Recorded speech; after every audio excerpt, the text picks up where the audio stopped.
If you are dealing with thinning hair, a receding hairline, or just want to know how to get the most out of Minoxidil, this video is for you. I've been using Minoxidil for 4 years now with amazing results, but it wasn't always like this. I made a lot of mistakes early on and had to learn things the hard way. So in this video I will share what exactly I've learned, what actually matters, what doesn't, and how to get the most out of your routine. And if you stick around until the end of the video, I will show you the results I got in the first 3 months of using Minoxidil. So real quick, if you've been living under a rock and you don't know what Minoxidil is, it's a topical solution that helps to improve blood flow and helps wake up dormant hair follicles. It's one of the few treatments that's actually clinically proven to regrow hair. You will find it in brands like Rogaine or Kirkland, and it comes in both liquid and foam versions. Now let's talk about the big question. Should you use Minoxidil once or twice a day? The official recommendation is twice daily, but most people don't have the time or patience for that. And honestly, that's okay. Here's a key point. Minoxidil has a half-life of 22 hours, which means it stays active in your scalp for almost the whole day. So once a day is generally enough for most people. Some manufacturers push the twice a day rule because it makes you go through the bottle faster. Basically, it's a way to sell more product, but it's really not necessary. If you have the patience and your scalp doesn't get irritated, you can use it twice. But personally, I don't recommend it. It's much easier to stay consistent with once a day, and consistency is what actually drives results. Now, where should you apply Minoxidil? Most ads and studies focus on the crown area because that's where the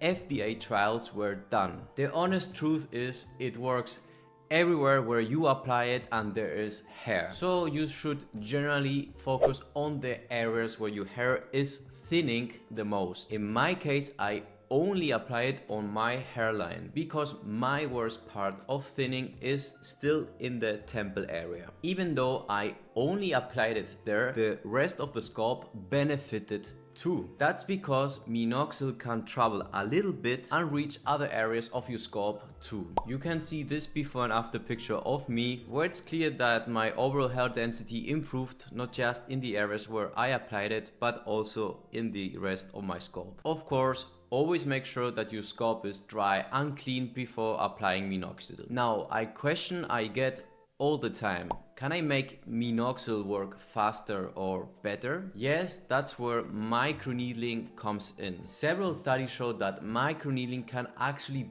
double the results of Minoxidil. Literally about 2 times more hair density and regrowth in the same area where you are applying Minoxidil. I also made a video showing real people's results, comparing people that only use Minoxidil versus those who use Minoxidil with a microneedling device. And the difference is huge. I recommend you checking it out later. To microneedle, I recommend either using a Derma stem, which has adjustable needles, or if you prefer a Derma roller because they are cheaper and faster, make sure to get one with real individual needles. They should also be made out of titanium so they don't bend. That's why I recommend Roll, which is also available on Amazon.com.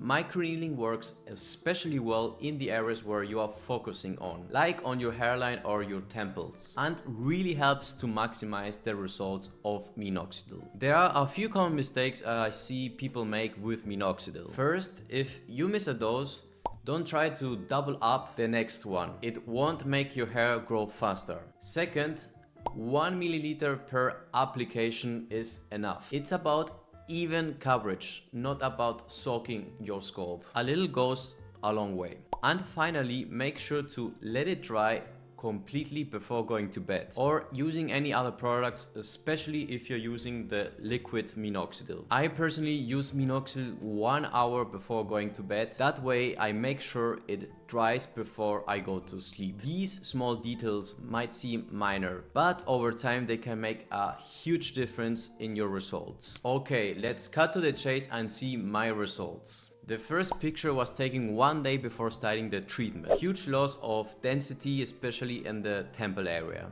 In the first 2 weeks, nothing really happened. There were no results or shedding yet. By the 4th week, there was a big shed. You may not notice it in the picture, but I was finding so many hairs in the shower, in my bed, and especially in the sink. That moment is always nerve-wracking because you wonder, is this shedding before hair regrowth or am I just losing more hair? After about 3 more weeks, the shedding stopped and regrowth began. Not just the hair that I recently shed, but also new hair that I had lost for 4 or 5 years ago. Hopefully you can appreciate it in this picture. All that hair was not there before. It's just a wonderful feeling to see it. Here's a before and after picture that shows even more clearly the big change in just 2.5 months. So after 4 years of using Minoxidil, here's what I've learned. Consistency matters more than how often you apply it. Focus on the areas where your hair is